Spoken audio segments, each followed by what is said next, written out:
So, advance happy birthday sa aking Tito Doy.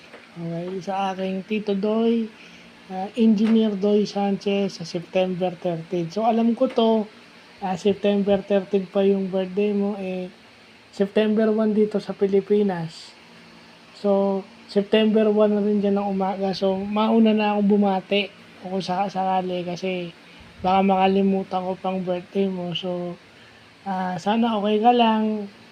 Sana nag-grow pa yung knowledge mo kahit na alam na natin na wala ka nang dapat patunayan sa buhay kasi may nagawa ka na sa buhay, di ba?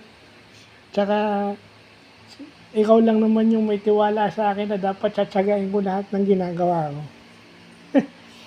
Naalala ko noon na kapag ayaw kong mag-aral, natatakot ako na, hindi ko alam na yung disiplina ng pala na yun, may silbi sa akin hanggang ngayon. Kasi hindi ko naman akalain na hahawak ako ng posisyon na required ko pa rin palang mag-aral. Akala ko after masters, mag-aaral ako na para sa akin lang, pero hindi lang pala yun. Mas mahirap pala na nag-aaral ako ngayon dahil may greater purpose. So kung hindi ako na-train ng ganun magmula pagkabata, mahihirapan siguro ako. So happy birthday in advance. More birthdays to come. Wishing you good health. God bless you.